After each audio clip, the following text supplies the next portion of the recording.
Good morning, good afternoon, everyone. My name is Chris, and I'm speaking to you from Doha in the Middle East, and I'd like to welcome you to our webinar today. I'd like to introduce first and foremost my co-host, Justin King, who is the General Manager at the Womo Island Resort in Fiji. Other colleagues today or on the panel are Jessica Markham, Stephanie Tampur, Kamanya Banerjee, and Brandon Brown. Now, the topic today is of great interest to many of us. And if you look at the panelists, it is very clear that they have a lot of experience working abroad. And I'm sure they have some great stories to tell about their experience after they have left the hotel school and ventured into the world of hospitality outside Australia. If you don't understand my question or have a hard time understanding me, it's probably because of my Swiss accent. So please don't hesitate to use the chat and tell me to slow down or rephrase the question again. Now, on that note, I don't want to waste anyone's time and like to fire off the very first question. And I'd like to speak to Stephanie first, who dials in from Las Vegas. I know, Stephanie, it's very late where you are right now, so thank you very much for staying up that late. A big hello to Las Vegas from the Middle East. And the first question I have is, two of Australia's most popular expat destinations, Hong Kong and China in particular, are still under relatively strict COVID regulations. How does that affect people who want to actually go, especially Australians who want to move to Hong Kong or China and wish to work abroad? Thanks, Chris, and hi, everyone. I'm Stephanie. I am the Vice President of Sales for Sands China, and I've been living in, I've been living abroad since 2004. I first moved to London, London to Dubai, Dubai to Macau in Australia, just south of Hong Kong near China. Very good question, Chris. It's quite controversial. I spoke to a lot of people today about that in Las Vegas. For those that don't know, I think it's only really China and Macau, which are the only two countries still ultimately closed. Macau, the government will tell you Macau is open, but we are troubled still with 7 days government quarantine. So we're still, in my opinion, very much closed, and as is China. The difficulty with that is it really does impact us from a business perspective. It's significantly impacting us, and even from a personal perspective, it also impacts a lot of people. And I guess as far as graduates go, it's a very difficult and uncertain time. My story is quite unique. I actually left. I was in Dubai in January of 2020 for Chinese New Year, a big holiday season, and I went off with my two little kids and one in my stomach. I was pregnant at the time. We went to Dubai for 2 weeks holiday and I left my apartment on the 26th of January 2020. And I've not been back since. I locked the door of my apartment with all of my stuff of 10 years. And we have been locked out. We cancelled our return flights from Dubai, and we sat in Dubai. Fortunately, I moved over to Dubai with Jessica, who's on the call as well. And we went over to Dubai in 2006, and I was meant to go for 2 weeks. I extended for another week because we had a lot of friends there, and we cancelled our flights back to Hong Kong and went to Australia. And things evolved pretty quickly and sort of snowballed. And we found ourselves stuck in Australia, actually, and unable to return to Macau because my newborn son was no longer a resident. Macau in China was only allowing residents to return, and my unborn son has never been in Macau, so was not deemed a resident. So I was to leave him in Australia and ultimately and return without him. So it's quite a challenging time. There's a lot of uncertainty. It's not about COVID anymore, most definitely not. We believe there is a meeting in China on the 17th of October this month, and ultimately Xi Jinping, who is the leader in China, is going to be re-inaugurated in China. And I truly believe that China well and truly knows that zero-case strategy is not sustainable, but there needs to be a time that they can come out and ultimately say that the way that this was all handled was the best. and ultimately they'll move forward. I think we're looking really at two options. The World Health Organization comes out first and says that the global pandemic is over, or something may be linked to this inauguration in the next 6 months. But I guess I wish I had the answer. There's still a lot of uncertainty around it. To be very truthful, it's a very difficult time for you guys and for anyone really to move into this region, particularly Macau, if you're not a Macau resident. The country's really not letting anyone in as far as residency.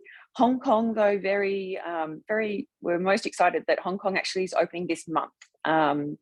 They are going to welcome back the Rugby Sevens, and they're also welcoming back a huge international finance company for a huge big congress. So Hong Kong is slowly opening, but I guess it's the power of politics. Both Macau and Hong Kong, are independent democratic states of China. One of them likes to go up against China quite frequently, and we've seen what's happened over the last 5 years with that. The other one, where I've lived for the last 12 years, is a little bit more submissive and conforms to what China says, because that's our bread and butter at the moment. We've had no international business for coming 3 years.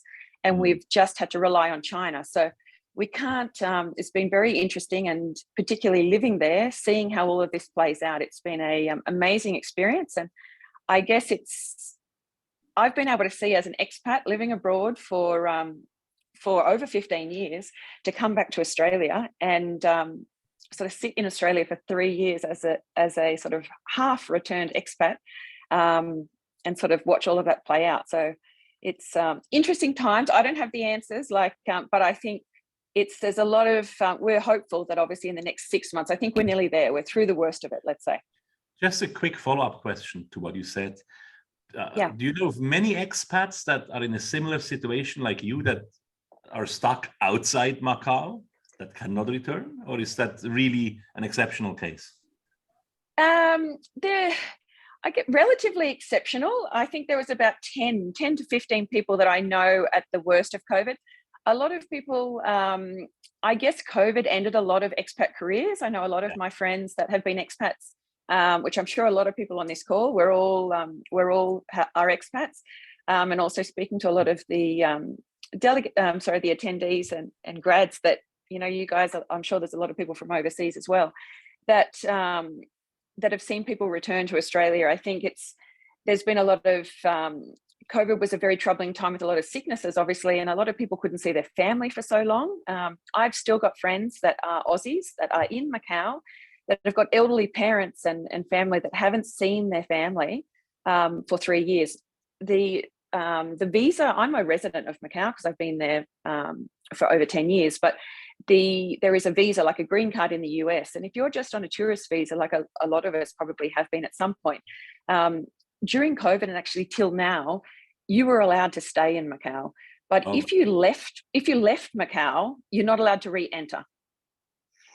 So I've got a lot of friends that are there and have got kids in schools, but should they leave to come and see their dying parents, they're never allowed back into Macau. So I think that sort of ended a lot of expat journeys for a lot of people. They've relocated back with kids. Kids are starting school, whether it be primary school or high school. So it's really sort of changed that the demographic, not only in Macau, in Hong Kong. We've seen a lot of people move from Hong Kong to Singapore. A lot of people I've seen move back to the Middle East. Yeah. But yeah, I think the last 2 to 3 years, the dynamics, I guess, of the world that all of us expats live in has really changed. Super. Thanks a lot, Stephanie, for your explanations. Justin, Thanks, over Chris. to you. I'm sure you have a few interesting questions as well. It's pretty hard to top that story, Stephanie. That's pretty intense. And certainly a big part of what we want to discuss today is, when crisis comes up, what's it like being away from home and potentially a lot of the people that you have support networks with? What's it like being away from them? How comfortable are you to be away from them? And I think really the next question that Alex has raised is also important, is when is it time to start heading overseas again? And so it might be wise to ask that potentially of Brandon. Alex asks, at what stage of one's hospitality career is it worth considering applying for an overseas job? Should you wait, or should you get straight out and start applying? And if so, how do you go about doing it?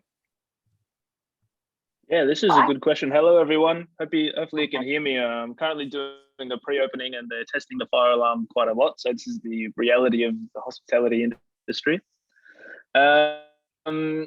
Yeah, personally, I love working overseas. Just a short little description of myself. I started in Australia, spent my first few years there, the first 4 years of my hotel career at home.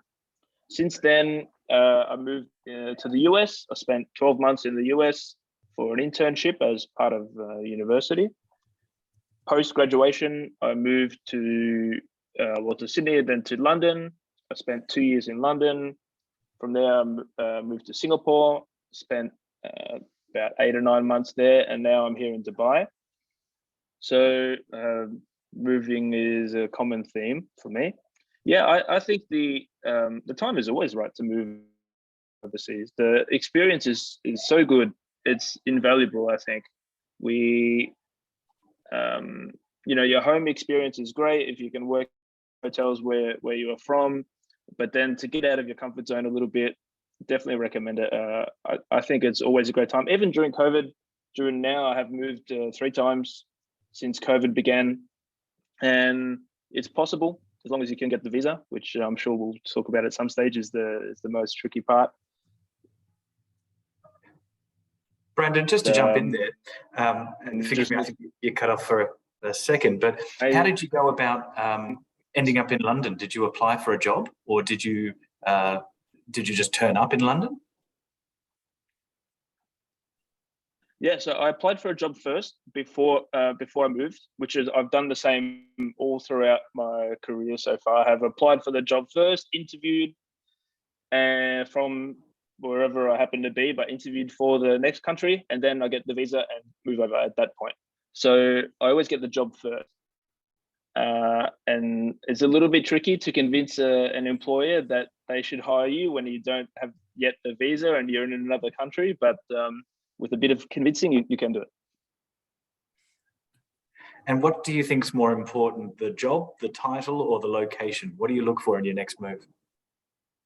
This is a good question. I look for somewhere I want to travel, to be perfectly honest. I look for the location is where I'm going, what property is at the location, which will suit what I'm looking for. Personally, I like to work, maybe it sounds weird, I like to work at the top. I want to work for the best properties. So I look for a location where I want to travel and then which property is the best in that location. And I just apply directly there. And sometimes I get lucky, like here in Dubai, and sometimes not. But yeah, that's my tactic really.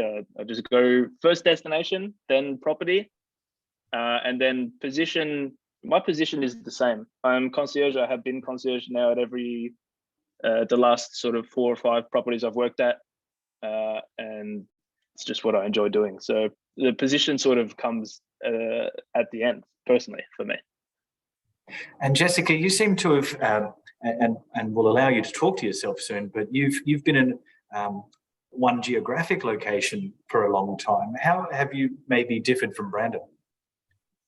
Yeah, I think so. I just finished school straight from Blue Mountains, and I flew to Dubai actually with Steph. We actually came over to Dubai before I moved, and we both went into one of the hotels in Jumeirah and just asked for the HR department. And we were fortunate enough through an alumni that worked there to introduce us. And we both got offered entry-level positions. Steph went into sales. I went into HR. So I think that actually helped, because to get into the Middle East at that time was quite difficult if you didn't really have a connection. And for them to bring you all the way from Australia as well was not as easy as it seems. So us coming over before was great. We then flew back to Oz, graduated, and then came back 8 weeks later. We started in Jan. That's 16 years ago now. So I've been here the whole time. And we were just planning to stay a year. And I think what really kept me here was the growth. And I just grew and grew and grew. And I was director of HR by 26. And then stayed and had an opportunity to work for multiple brands. And I'm with Raffles now, but under the Accor Group had a few other brands that I had the opportunity to work with. And I think that's what's kept me here. But also, I mean, like Brandon, I love to travel. So being centralized, kind of in the middle of the world. I've had the opportunity to go to multiple countries every other month if I can. So instead of traveling to work, I've kind of just based myself in the middle of the world, grown my career, but then traveled from here at every opportunity. So I've been so grateful for that. And I love the Middle East. The hotels here are amazing. So it's so difficult to compare to the rest of the world for me. And no doubt you've been very successful in a short period of time. Do you think the fact that you have moved as an expat has helped you in this, or does it make no difference? I think so. I think in our industry, with the location I am in, definitely, because here the local community is around 10%. So everyone you work with is an expat. In my hotel, for example, 100% of us are expats. So it does help. I guess it depends on the industry and depends on your country. I mean, for example, I know if you move to another destination, there'll definitely be quotas of senior positions that have to be from that region, and that could hinder your growth as a expat. But for example, in my role and here, and depending what company you're working for, you have a bit more opportunity to grow in that regard. So yeah.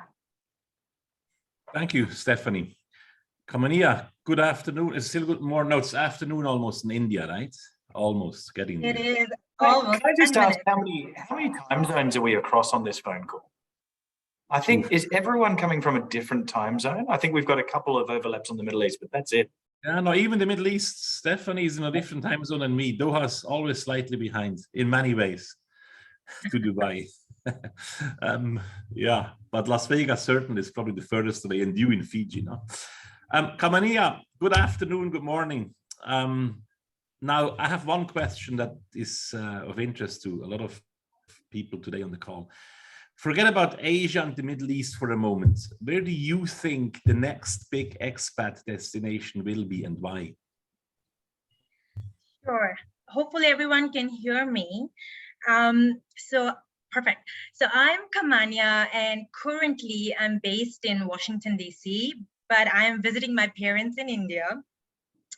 I am part of the product development, or I am the product development and management team for Marriott Bonvoy. So the product being Marriott Bonvoy, which is Marriott's loyalty product.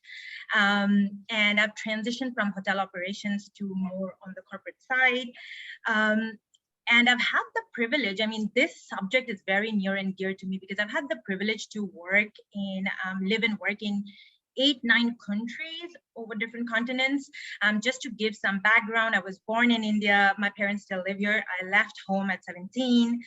I studied in Switzerland, did internships in Italy, in Sardinia, transferred over to Australia in Blue Mountains, worked for Marriott International, did an internship in Melbourne and then Sydney Harbour, Marriott. And then after graduation, I wanted to work in the US. So I transferred over to the US and did a management development program for Marriott, which a lot of the hotel groups offer. So I did that, then completed that. And then I wanted to go to a different continent and a different country. So I went to Dubai, I worked there. Middle East was completely new. After that, I left the industry and worked. Continued with further education and went to England, and I did my MBA in corporate finance in England.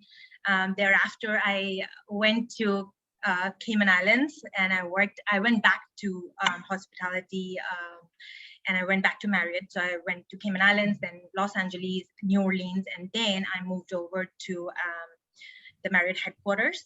And I did CRM, and now I'm doing product development and management. So I can definitely say, you know, my priority early on was living and working in the big regions, right?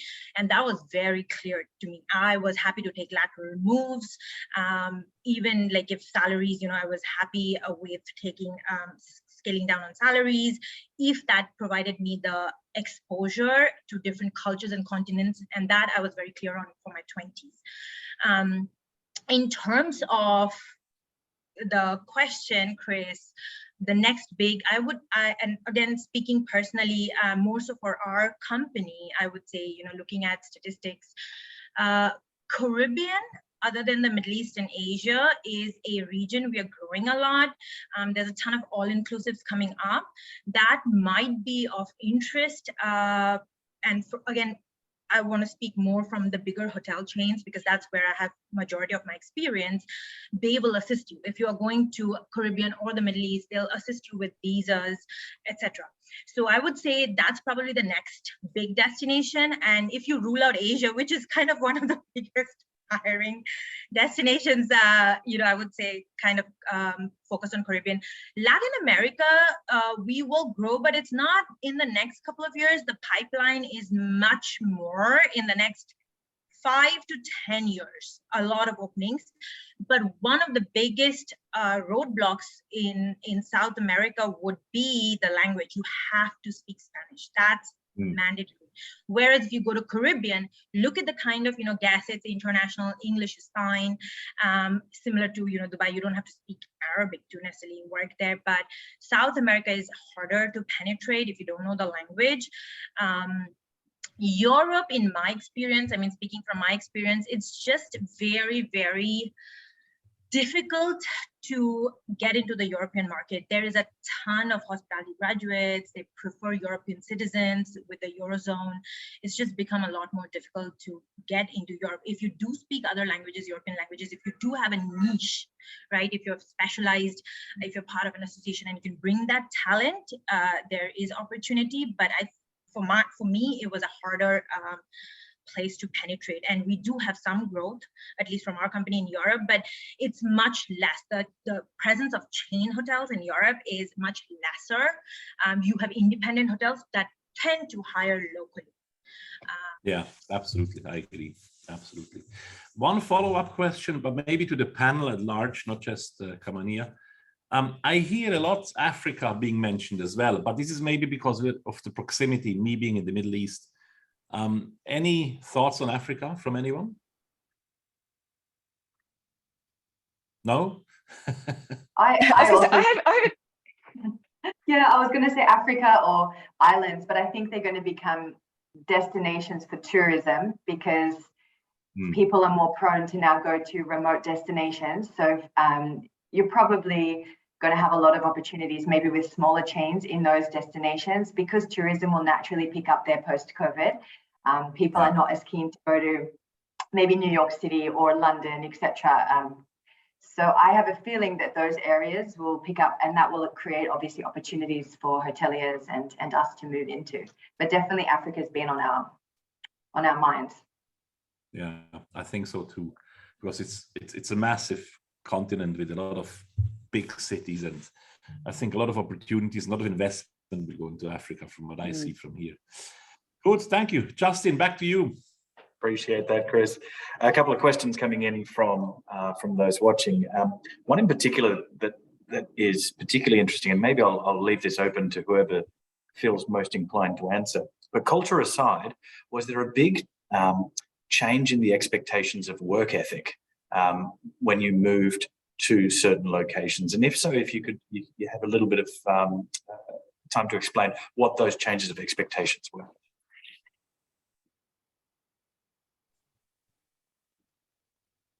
I'm happy to give an example. So I remember, and these are smaller details, you tend to forget it later on, but when I was traveling and I had gone to, certain countries, like say Middle East, I think the norms and expectations, like you're saying, for work culture is different, right? When I was in Dubai, you have to work 6 days a week as opposed to 5 days a week in certain other regions. So that was kind of a change, and you work longer hours. So the concept of overtime wasn't there. And I moved from Australia and US, and it was completely, I was like, I'm not making any money, but I'm working so much. So I would say, it's different. Again, I mentioned my priority was gaining kind of like a global exposure and experience. So I was very open to adapting and very open-minded. So that wasn't my focus, right? I went to Middle East because I wanted that experience. I was open to that. Also, while working, there are smaller things like you would want to stay back after your leaders have left, you would go home. So and that's not necessarily the case in the US. If you're done with your work, you go. But there's certain, like, you know, cultural things you pick up, or not cultural, but like work ethics that you pick up. I thought that was more in Asia and Middle East, where, you know, there's a hierarchy and you would wait for, say, your leaders, or they kind of tend to lead conversations, as opposed to the US where I work now. It's more based on the ideas, not who it's coming from. So it's kind of like, you know, there have been certain, you know, things that I have noticed working in different regions. And how do you deal with them? And you know, clearly, I think it's fairly universal when you do travel, particularly to an expat destination. There is a big demand on your time. There's a big demand on your presence at work and your presence at certain times of the day. How do you handle those cultural and those work ethic challenges or differences? I think it takes time. I think. Stephanie. Sorry, Jess, you get. No, Stephanie, I think it takes time. Yeah, I think it takes time. It depends on countries. I think Kamania just had a very good example when, obviously, I've spent the most recent time in Asia and coming from Middle East, and I can completely see, I mean, culture and work ethics is something very interesting, and both those destinations between Middle East and Asia are very, very different. And initially it's quite confronting, to be very honest. It's, you know, from the Middle East, there's a very different work ethic with the local population to potentially the Western expat population that comes in as expats, and the guys in the Middle East would, and I think all of us have been in the Middle East. You sort of do feel a little bit out of place, I guess, when you come into Asia. When we just touched on it, I think the Asian culture is very different. Again, I think culturally everyone is quite unique, and I would have a sales team of 63 that will sit in the office until midnight if I'm in my office, without me going out and telling them, you need to go home. They'll be on their phone doing whatever it is, online shopping, but they won't leave until I go. And it's obviously that's how they're sort of waiting for me. But if I flip it in reverse, for me to handle all the different, I guess over time you become more experienced in the different nuances with different cultures, and working with different cultures, and understanding our colleagues from all the different Southeast Asian countries. Again, they're all different as well. Being an Australian, we're quite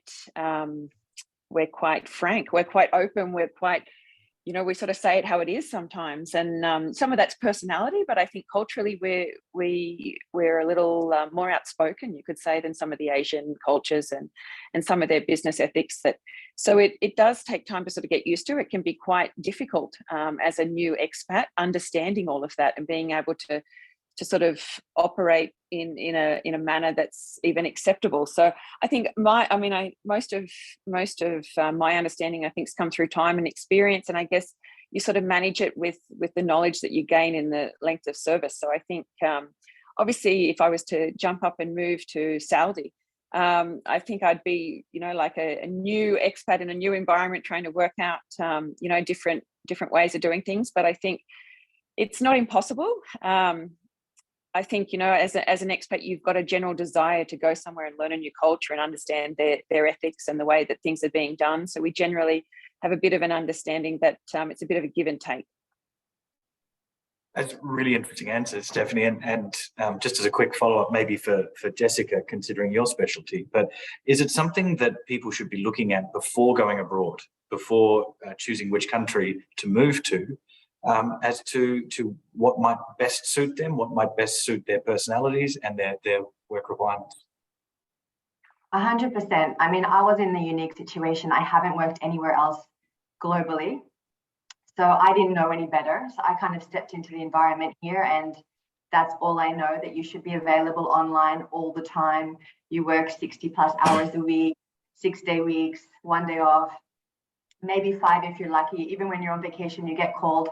So I just kind of fell into that as a 19-year-old and just fell in love with hotels and just continued to work that until now.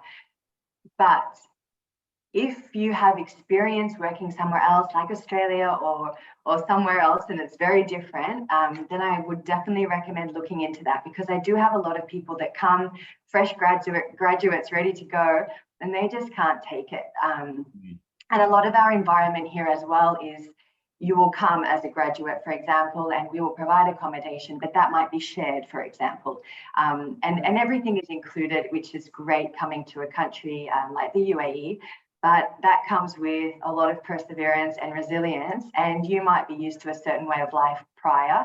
And if you don't have that persistence to overcome that first 2 years until you really starting to see growth, because it really does only happen after maybe 24 months, you will struggle and you'll probably end up going home. So it's definitely worth finding someone that lives here, asking lots of questions, tell me the worst about where you live, and then getting your mindset around that before making that decision.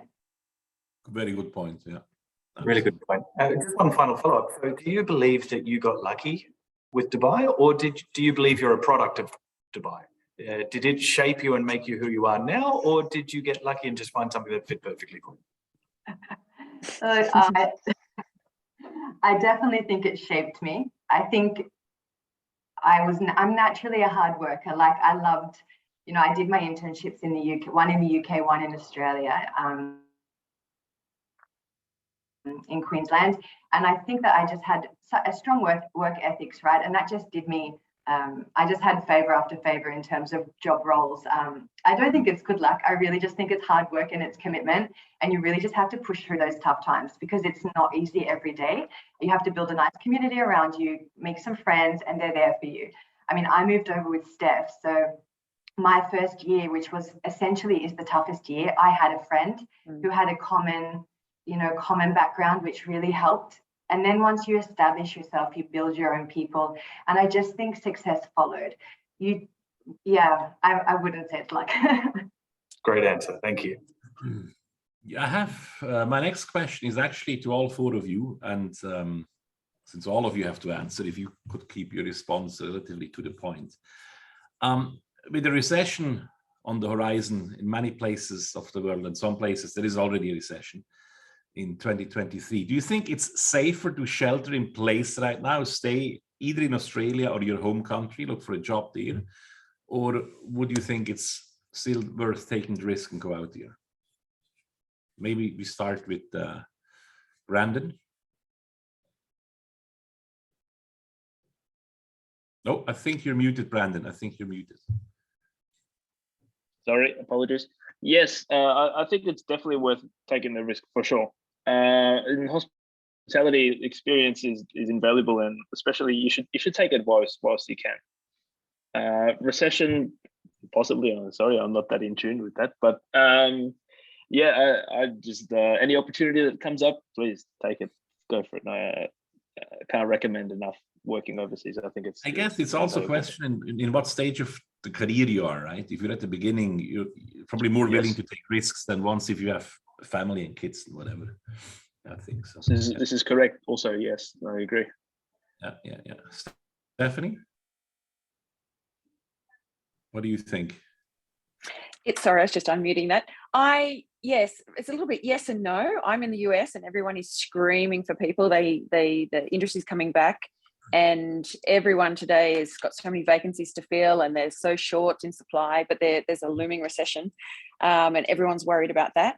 But as a mum with 3 kids, I would be cautious, but I wouldn't hold back. I always tell people that it's sitting, obviously the last 3 years I've been sitting in Australia working remotely, and people say, I don't want to travel, I don't want to go, I'm cautious because of COVID. And I sort of say, well, I've got friends all over the world from obviously Blue Mountains, that's what's facilitated that, and had jobs and so forth. And once you get up in an aeroplane and fly to the other side of the world and land, and I could be in Doha, I was in Doha actually 4 days ago, just in the airport.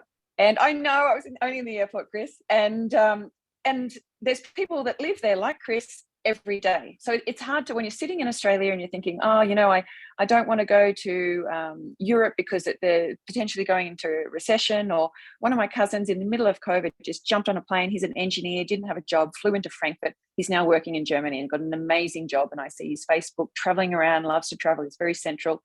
I would also say, obviously, if you've got a family, you've got other commitments, yes, just be wise with your decisions and just be very cautious. But I wouldn't hold back either. I think just because of there's obviously a looming recession all over the world, different challenges, that's universal. Everyone's facing that, and I look at India as an example. My in-laws live in India, and I think, oh, should I go to India? There's COVID. But you know what? I've got people sitting in India and they're living happily. And we've got one on the call today. You know, COVID's everywhere, recession's everywhere. I would also say, go for it.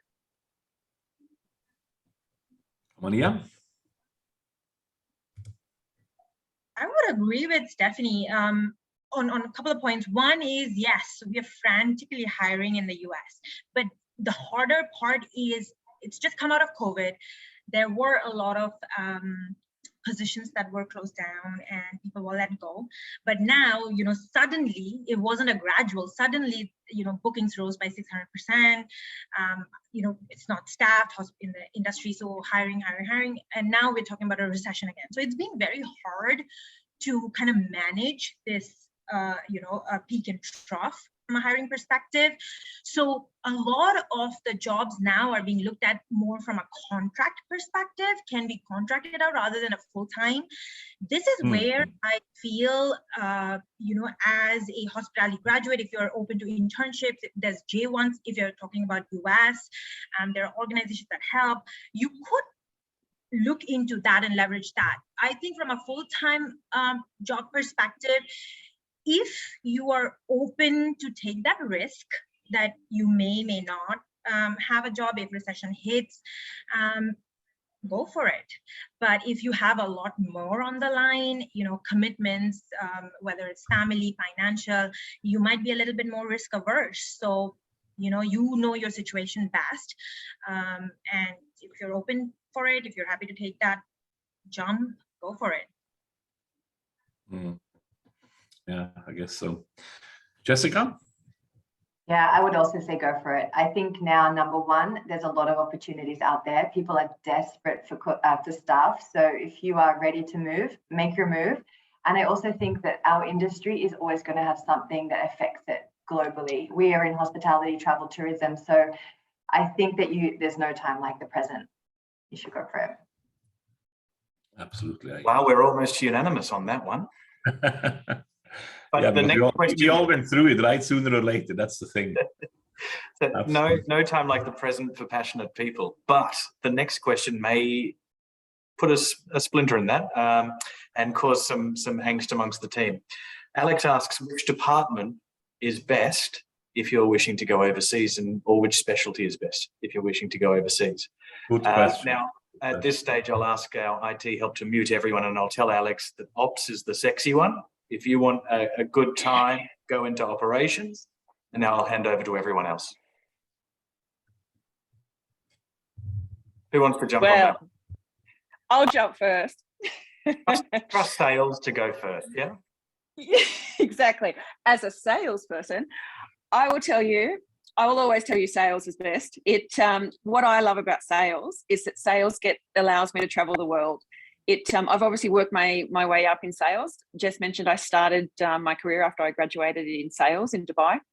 And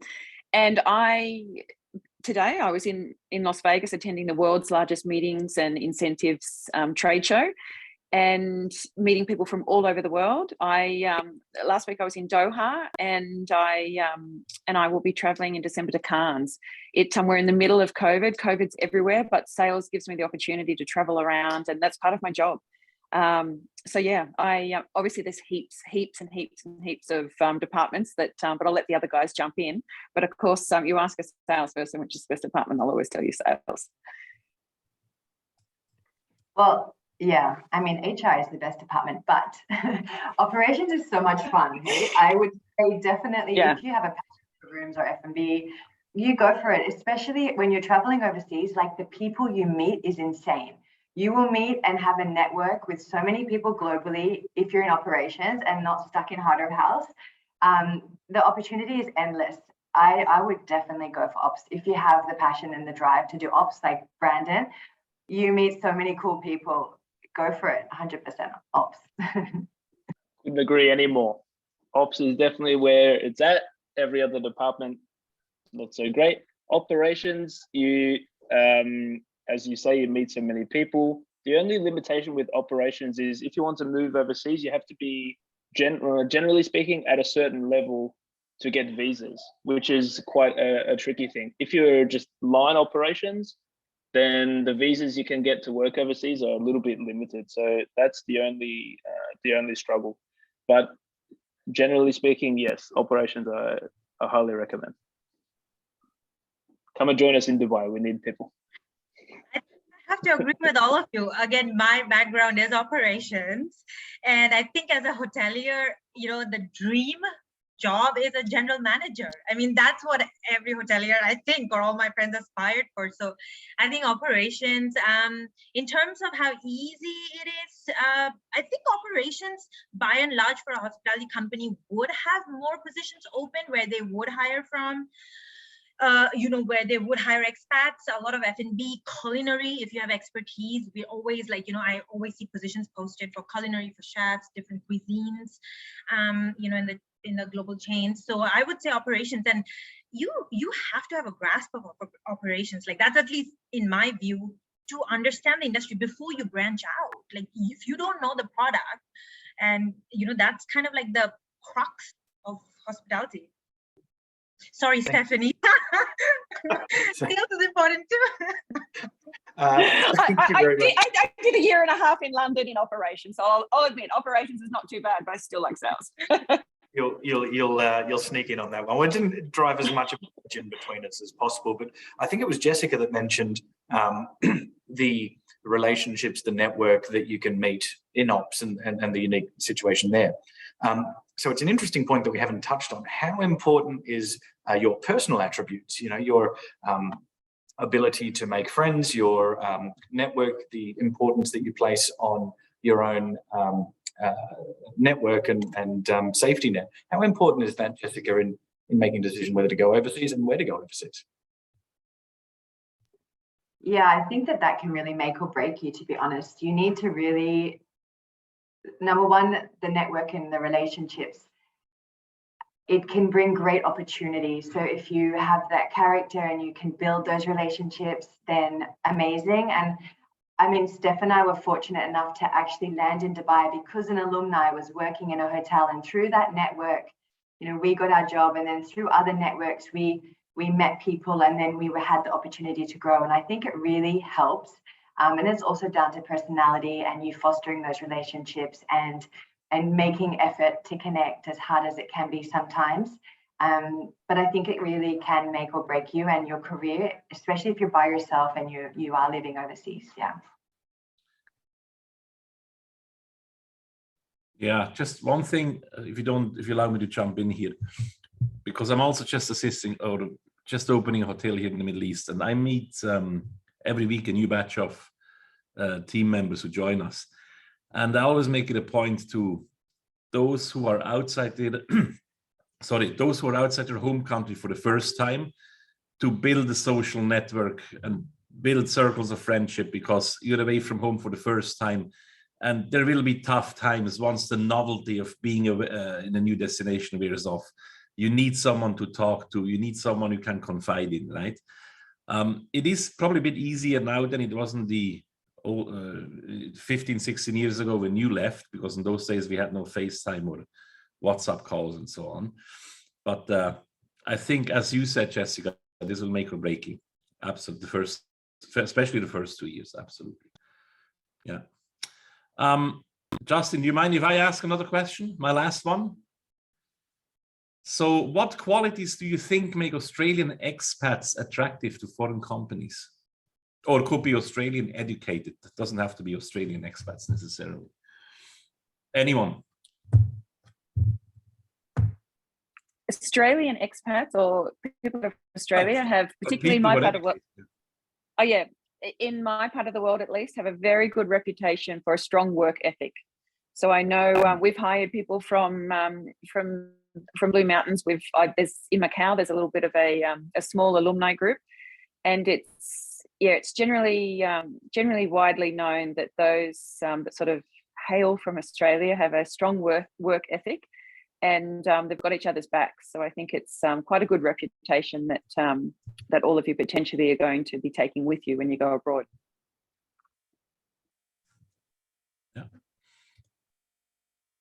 Yeah, I agree. I was going to say, I was going to say work ethic really is one of those things that naturally comes with someone coming from Australia, whether studying there or working there. Also attitude in general. I feel like we kind of don't sweat the small stuff. We care, we work really hard, and we're really resilient. But also you have such a light-hearted kind of spirit about us, and you need that overseas, and people like hiring people that are like that, and they're kind of fun to work with as well. Yeah. Yep. Good. And I was just going to add to that as well. And I understand that there are a number of campuses now, but the nature of the Blue Mountains program, the fact that we were able to get out, and to Brandon's earlier point, you do have to have a certain amount of experience. And the system that we were able to work with, and for those who are at the Blue Mountains campus now, those two placements, for me, and I think most of my colleagues were pretty critical, make sure they're angling to where you want to be, and use them to find where you want to go, so that you can really tuck that under your belt and use that as a launching pad as well. So to add to that, the Australian system, for the Blue Mountain system in particular, is set out quite well, and I think is quite attractive to employers overseas. I would totally agree. I think on a resume, when you see Blue Mountains, it's got a certain repute, especially amongst individuals who are in the industry within hospitality. Whenever you see that there are certain schools, Blue Mountains definitely one of them, where I think it stands out, and that you've gotten a 360. Like if you're getting someone from Blue Mountains, they have a good foundation, so that definitely jumps out. Just a quick show of hands on the board.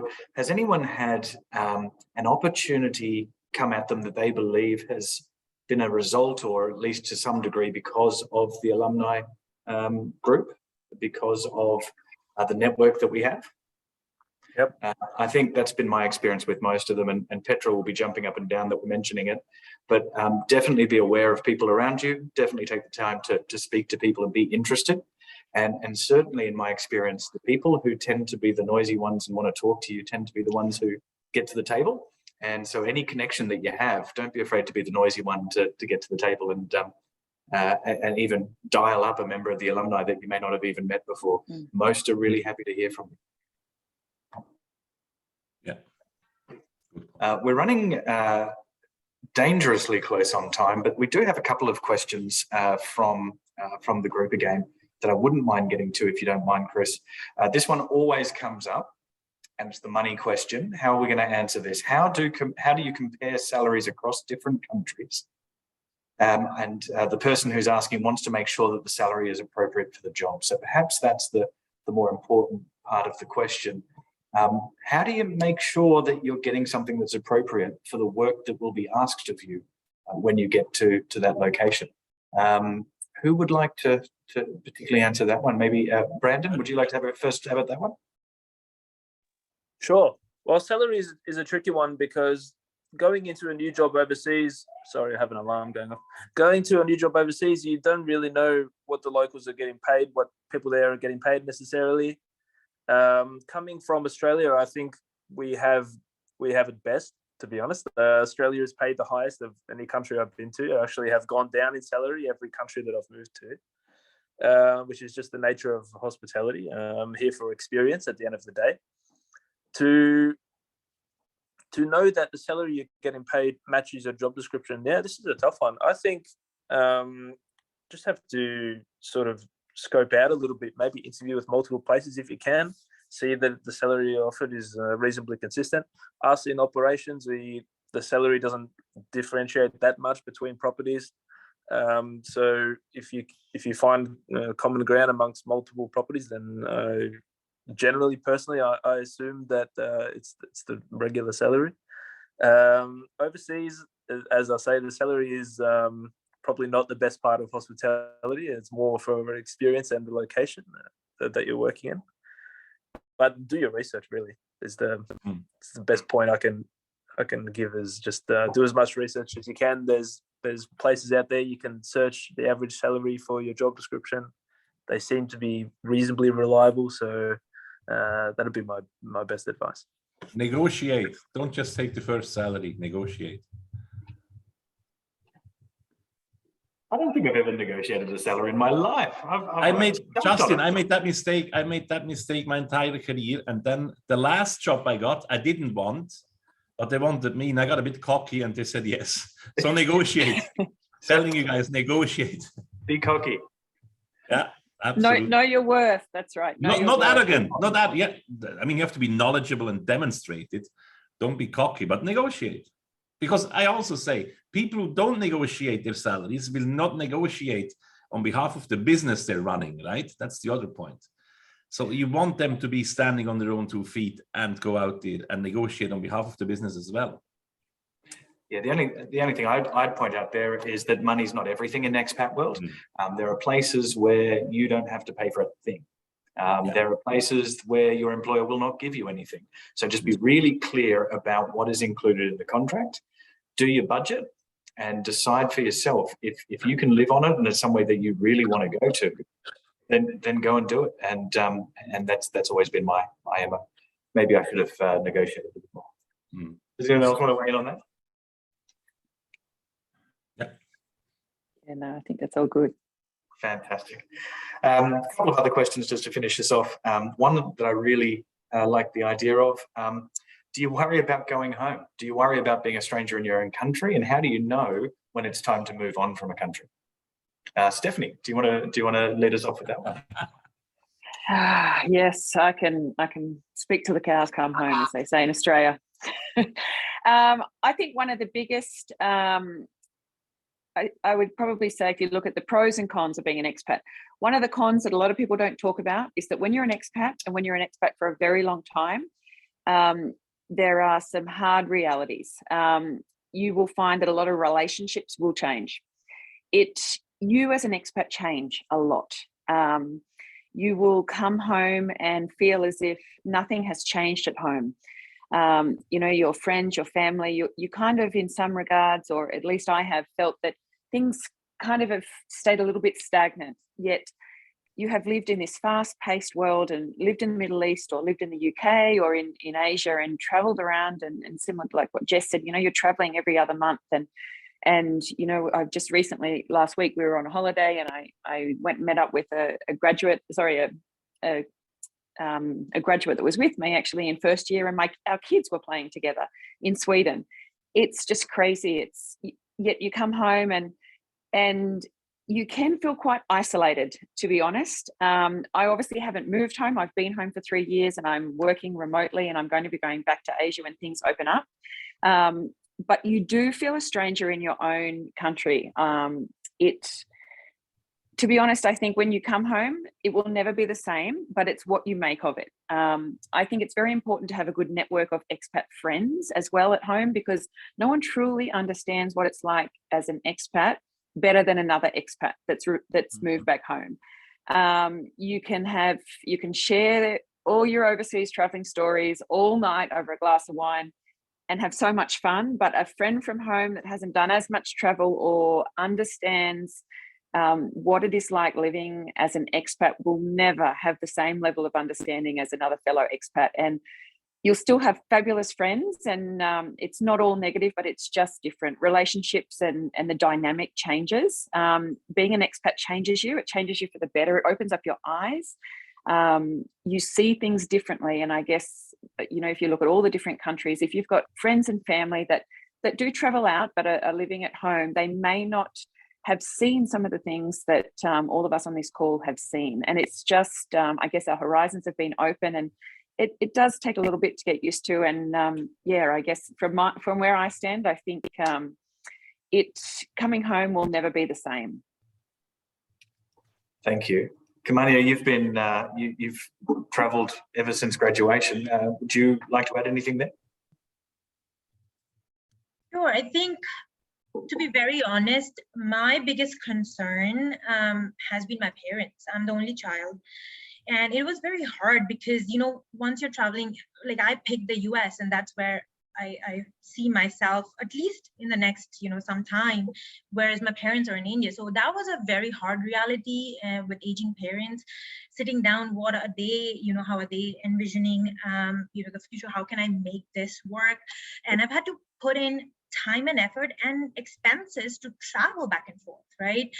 Instead of going on a vacation that I really want to, I want to keep in touch with my friends and family. So I've had to make that, it's come at an opportunity cost, right? Instead of traveling to a very exotic destination, I chose to come to India because I want to see my parents.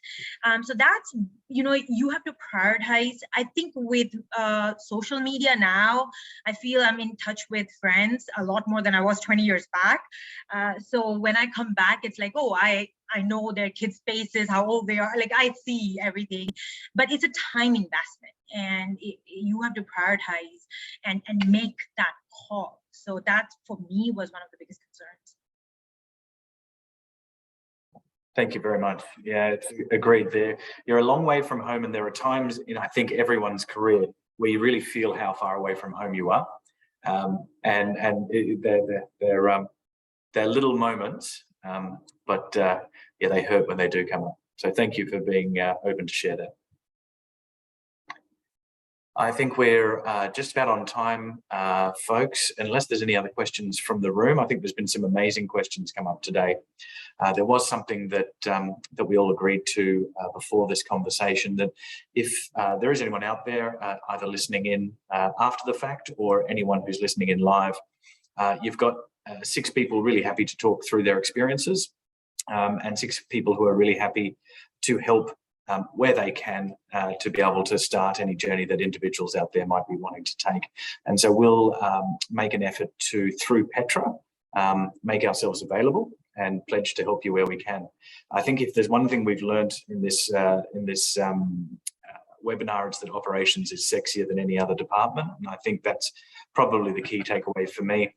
But certainly I think you've listened to a rather biased view, admittedly, but certainly a very varied view from an exceptional group of hoteliers. And I think ultimately, I'm very humbled and very thankful that they have agreed to speak to us today. It is hard to put together a webinar like this across so many time zones. And so for those of you who have dealt with fire alarms, dealt with connectivity issues, dealt with early morning starts or backgrounds, I thank you. And to those listening in live, I hope you enjoyed it and I hope you got something out of it.